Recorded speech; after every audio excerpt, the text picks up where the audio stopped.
Ini rumusnya ya. Ini jarang diketahui ini, tapi insya Allah kalau paham ini, insya Allah senang menikmati. Tapi jaga ya, ini rahasia di antara kita aja nih. Gini, dalam fikih rizki itu ada 3 hal yang pokok. 1, rizki itu akan diberikan. Rumusnya ya, akan diberikan saat ikhtiar kita keluar. Apapun jenisnya. Sudah jelas itu. Ya. Itu ada di Quran surah ke-51. Sudah? Di ayat 22. Wa fis samai rizqukum wa ma tu'adun. Dan di langit telah ditetapkan kadar rezekimu dan dijanjikan oleh Allah pasti diberikan. Nah, kapan itu diberikan? Ketika ikhtiar kita keluar. Jadi yang laki-laki, yang ikhwan ini, contoh ini, kita sudah siap saja untuk keluar, baru bawa map melangkah untuk menjemput rezeki Allah, ya, itu sudah ditetapkan keluar. Cuma sampainya kapan kita terima, nanti ada aturan lagi yang mengikat. Ya, sesuai dengan kadar niat nanti. Niatnya apa nih? Apakah mencari rezeki untuk kebutuhan dunia saja? Apakah mencari rezeki untuk mendapatkan ridha Allah? Ya kan? Niatnya bisa berbeda. Nah, berdasarkan niat itu, nanti Allah arahkan untuk mendapatkan yang terbaik. Tapi, berlaku hukum kedua. Ikhtiar Anda itu telah mengeluarkan rezeki dan tidak akan menguranginya. Ya, paham dulu sampai sini dulu ya. Pelan-pelan dulu. Nah, handphonenya turun dulu supaya fokusnya nyimaknya maksimal ya. Supaya maksimal nyimaknya, tenang. Ini direkamnya bisa diulang nanti kalau supaya maksimal ngelihatnya. Jadi ini yang pertama dulu. Rizki sudah ditetapkan, pasti diberikan. Cara Allah memberikan, kita bergerak, itu rizki ditetapkan turun. Jelas? Nah, diterimanya oleh kita, nanti kembali berdasarkan ikhtiar kita dan niat kita untuk mendapatinya. Innamal a'malu bin, ya, itu dalil hadisnya. Jelas ya? Sampai sini dulu. Yang kedua, rizki tidak akan tertukar dan berkurang. Karena kadarnya sudah pas. Ya, tepat, pas. Tidak ada yang berkurang. Dan tidak akan tertukar. Kalau Anda yang berikhtiar, tidak mungkin datangnya ke teman Anda. Mustahil. Kalau kita yang berikhtiar, tidak mungkin kepada saingan kita. Itu mustahil. Ya, kan ada persaingan dalam bisnis kadang-kadang kan? Kalau Anda yang ikhtiar, tidak mungkin ikhtiar Anda hasilnya diberikan kepada lawan bisnis Anda, itu mustahil. Pasti jatuhnya ke Anda juga. Tidak akan ke yang lain. Kecuali dalam satu bab rumah tangga. Ya, usaha ayah kadang diberikan rizkinya mengalir kepada anak, atau usaha anak akan mengalir kemudian dampaknya kepada orang tuanya. Itu sudah rumus. Ya, awas hati-hati. Jadi kalau Anda ingin mudah berkehidupan ke depan, didik anak dekat dengan Allah. Ketika anak itu jadi baik, keberkahan pada anak itu akan menular kepada kedua orang tuanya. Ya, Bapak Ibu pengen haji, nabung banyak, belum berangkat, sudah antrian panjang. Itu kan? Tapi tiba-tiba ada orang yang tetangga anaknya penghafal Quran 30 juz, dapat hadiah haji, orang tuanya ikut, bapaknya ikut, ibunya ikut, gurunya ikut. Ya, jadi nanti ada 2 ayat di dalam Al-Quran yang menjamin usaha orang tua mengalir ke anak, usaha anak mengalir kepada kedua orang tua. Babnya keluarkan kalau ingin mudah. Nah, yang ketiga, nanti saya urutkan di papan tulis supaya memudahkan itu. Yang ketiga, ini yang paling penting untuk disadari, urut dulu ya. 1, rizki telah ditetapkan untuk diberikan sepanjang kita mau berikhtiar untuk menjemputnya. 2, rizki tidak akan berkurang dan tidak akan tertukar. Baik ya? Jelas sampai sini? Nah, ketiga, ini yang paling penting. Fokus ini dengan baik. Rizki akan ditentukan keberkahannya berdasarkan nilai keimanan seorang hamba. Catat ya. Rizki akan ditentukan kadar keberkahannya. Saya bicara berkah dulu tuh. Berdasarkan kadar keimanan seorang hamba. Yang ketiga ini kaidah khusus yang membedakan antara beriman dengan belum beriman. Sebab kita bisa bertanya kepada Allah, ya Allah, saya sudah beriman. Ada hambamu belum beriman. Apa yang membedakan iman saya dengan hambamu yang belum beriman terkait dengan persoalan rizki? Maka turun nanti ada ayat tentang rizki yang dikaitkan dengan iman. Sekarang kita praktekkan pelan-pelan. Ada rizki. Ada yang namanya rizki?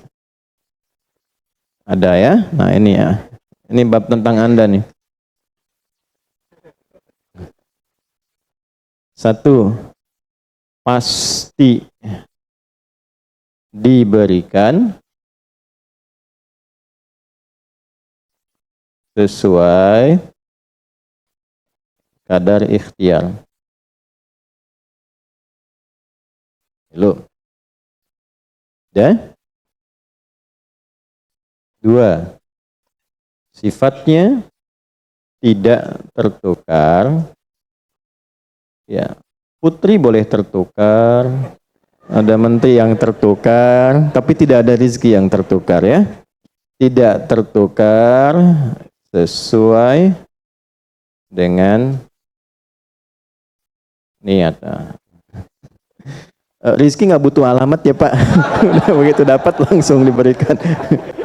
Karena malaikat tuh kalau sudah turunkan nggak mungkin salah alamat tuh, udah tercatat semua itu. Ya.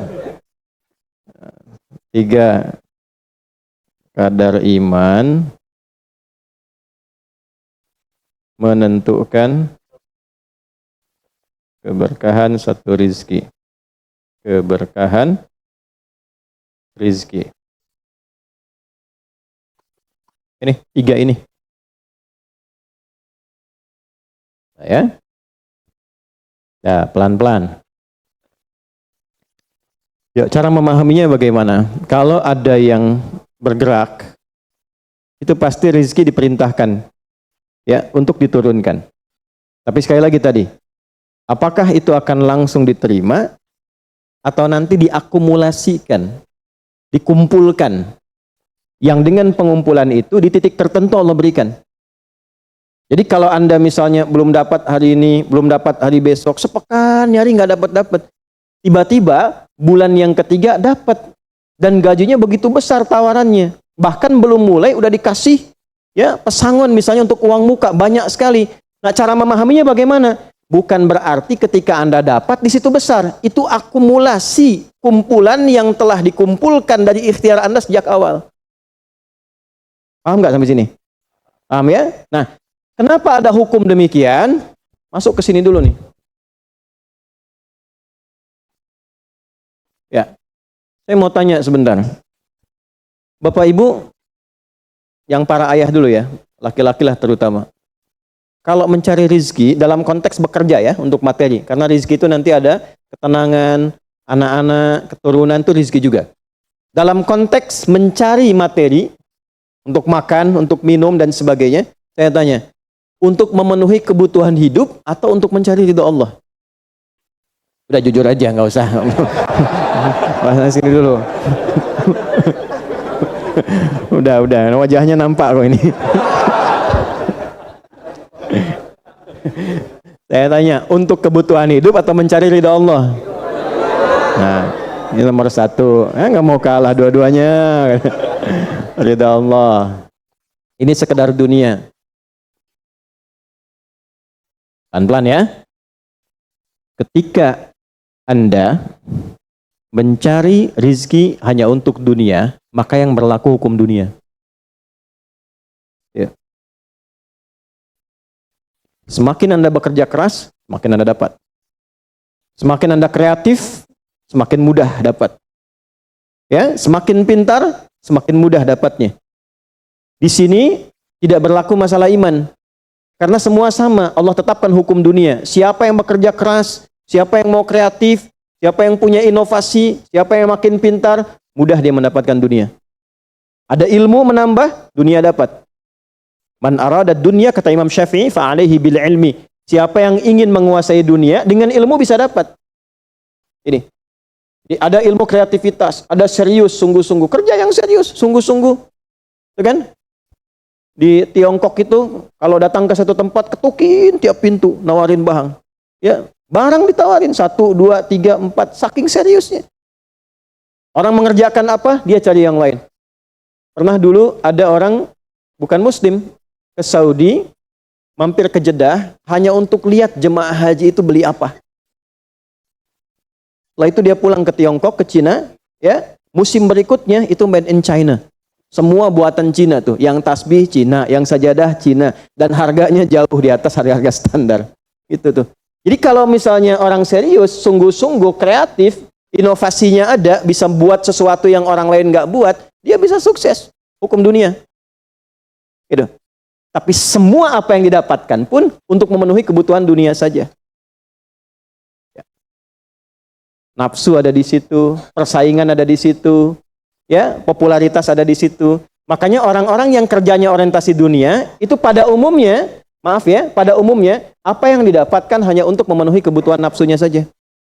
Selesai sampai sini. Nafsu itu kan nggak berhenti. Makanya perlombaannya berapa banyak? Ayo, siapa yang duluan dapat 10 triliun? Siapa yang duluan dapat 20 triliun? Dunia. Dan nggak akan berhenti. Begitu dapat, pengen nambah lagi. Dapat, pengen nambah lagi. Walaupun yang dipakai mungkin tidak sampai ke situ. Sekarang saya tanya Anda ya, mengumpulkan sesuatu yang tidak Anda gunakan, bermanfaat tidak? Ya. Ibu misalnya mengumpulkan kayu bakar banyak sampai seruangan masjid ini, Bu. Ya. Tapi yang ibu pakai sehari cuma satu. Ya, dikumpulin 1, 2, penuh, tapi yang dipakai 1. Tapi nggak pernah puas melihat pengen lagi, sampai 10 masjid kayu dikumpulkan. Yang dipakai cuma 1. Nah, kira-kira perbuatan semacam ini bermanfaat tidak? Nah, jika ada orang yang banyak bekerja, hanya membutuhkan sesuatu untuk memenuhi keinginannya saja, ketahuilah Anda terjebak dalam kehidupan duniawi. Mohon maaf sebesar-besarnya ya. Jadi kalau bekerjanya hanya untuk tambah tabungan lagi, cek saldo, bandingkan dengan teman-teman, tapi dari apa yang dikumpulkan tidak membuat Anda lebih baik. Ya, yang paling bahaya tuh gini, pas sakit carinya obat generik. Padahal kayaknya minta ampun gitu. Ya, yang itu menunjukkan bahwa ada sifat dunia yang menguasai. Pada diri pribadi pun bersifat masih kikir. Nah ini ya, ini yang berbahaya ini. Ya, kalau bekerjanya nggak ada masalah, serius dapat nggak ada masalah. Cuma yang dapat ini mengeluarkannya seperti apa? Kalau hanya mengumpulkan, hanya pamer, hanya untuk update, dia mau menyampaikan dengan pamernya, pakai hukum dunia, nggak bisa disalahkan dalam konteks dunia. Walaupun secara moral dalam hukum agama ini tidak dibenarkan. Jelas nggak sampai sini? Ya, sekarang saya tanya, ada nggak orang misalnya OKB misalnya, orang kaya baru gitu. Nah, baru kaya langsung pasang status, ada yang begitu? Ya, dapat mobil baru pasang status, ada yang begitu? Nah, ini biasanya semakin banyak dilakukan terjebak dengan hukum dunia. Tugas kita mendoakan, bukan mencela. Oh, pasti si itu tuh. Nah, bukan ya. Jangan seperti itu. Ya, tugas kita mendoakan kembali dan sehingga dengan doa itu mudah-mudahan sampai kepada jiwanya untuk bisa berubah. Sehingga diarahkan pada yang lebih baik. Tapi maksud saya begini, kalau ada di antara yang ngaji itu terpedaya dengan sistem seperti ini, dia bekerja, tambah lagi, tapi penambahan itu alhamdulillah tidak membuat kehidupannya lebih baik dan bermanfaat, dia terjebak dalam kehidupan dunia. Pada akhirnya, berlaku hukum akhir dunia. Hukum akhirnya? Fana.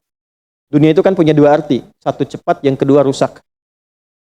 Cepat, nggak terasa, kayaknya baru kemarin kita ngaji ya, sekarang ketemu lagi. Cepat tuh. Ya ketemu teman, kayaknya baru kemarin main sama-sama. Ternyata sekarang udah punya cucu 4 gitu. Ya? Itu dunia tuh. Itu hukum dunia, cepat. Ya, cepat. Yang kedua rusak.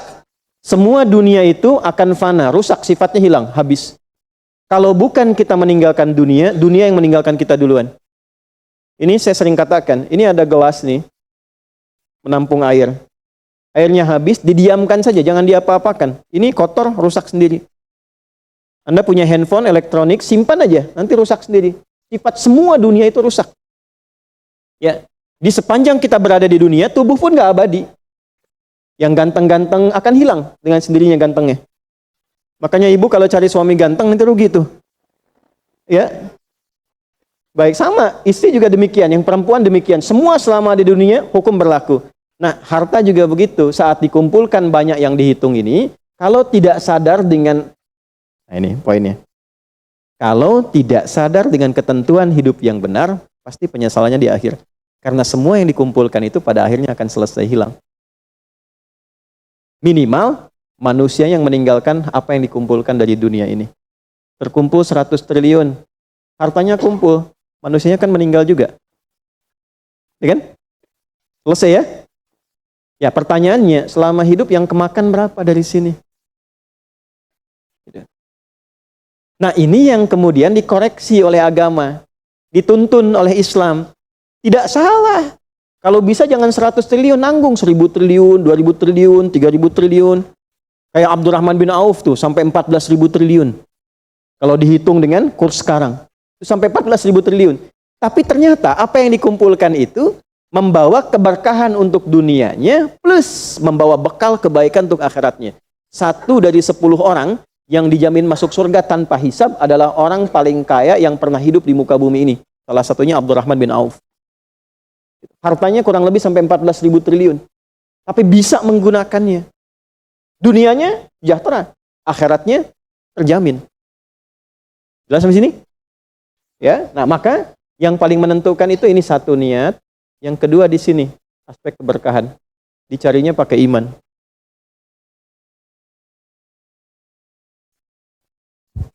Maka niatkan yang pertama, upayakan setiap pencarian itu gunakan fungsi imannya untuk mencari ridha Allah. Maka ayatnya akan pindah ke ayat 172. Ya ayyuhalladzina amanu kulu min thayyibati ma razaqnakum. Hei orang-orang yang beriman, pakai imanmu untuk mencari kebutuhan hidupmu. Nanti aku siapkan, kata Allah, yang sesuai dengan kadar imanmu. Karena itulah kadang kelihatannya begini. Kelihatannya, mohon maaf ya Bu, Pak, nggak dapat lagi. Padahal sudah tahajud malamnya. Udah puasa, udah baca Quran. Lamar nggak dapat lagi. Ini nggak dapat lagi. Bukan karena ini Anda nggak bisa dapat. Bukan. Karena belum cocok dengan iman Anda. Ini belum thayyib. Belum thayyib. Belum ada baiknya. Mungkin ada bagian dari usaha itu yang kurang cocok untuk iman. Tapi ikhtiar Anda mencari, itu oleh Allah ditetapkan. Setiap dia berangkat, tuliskan. Siap turunkan, siap turunkan. Cuma kapan diturunkan? Nah, itu kadang-kadang ada latihan untuk menguatkan keimanan kita. Sampai kita melewati semua perjalanan pencarian rezeki itu, baru diturunkan. Dan hebatnya, dalam mencari ini, Allah berikan bonusnya. Ada bonus pengalaman. Pernah sakit, pernah capek, pernah naik ini, pernah naik itu, tanpa sadar, itu yang menempa dirinya menjadi sosok yang lebih kuat, lebih baik, yang ketika rezekinya diberikan seutuhnya, dia sudah bisa menggunakan rezeki ini sesuai dengan pengalaman sebelumnya. Nah, yang mahal tuh ini. Makanya Abdurrahman bin Auf itu kan diambil dulu, dirampas hartanya, berangkat 400 km, jalan kaki, nggak bawa apa-apa, dipakai dulu ilmunya, belajar dulu jadi penyalur, dapat upah, dapat bonus dulu, baru dipakai lagi. Tapi perjalanan itu menempa hidupnya dengan iman, sehingga jadi orang terkaya yang pernah tercatat dalam kehidupan di bumi sampai hari ini. Jadi kalau satu kali Anda melamar kemudian ditolak pekerjaan, jangan langsung simpulkan tidak diberi. Alhamdulillah ya Allah, yang telah memberikan kepadaku rizki yang baru berupa penolakan ini, untuk menguatkan iman dan mentalku untuk menjemput rizkimu yang lebih baik daripada ini. Jelas ya? Nah, ini poin-poin ini yang mahal. Nanti kalau sudah dapat ilmu ini, yang lainnya akan lebih mudah. Nah, jadi jangan disimpulkan, ya Allah, aku sudah ngaji, aku sudah tahajud, kurang apa lagi? Sampai hari ini aku belum dapat. Nah, itu sesuatu yang tidak tepat untuk keluar, tapi juga bisa dipahami karena boleh jadi belum mendapatkan pencerahan sesuai dengan bab rezekinya. Nah, pada akhirnya dikembalikan, kalau sudah dapat itu ditanya balik oleh Allah, itu mau dipakai apa? Toh pada akhirnya aku yang cukupkan. Ya, falyanzuril insanu ila ta'ami. Yang pertama, kebutuhan makan kita pastikan dengan baik. Allah yang kasih, masa digunakannya untuk mencari yang tidak baik? Jelas?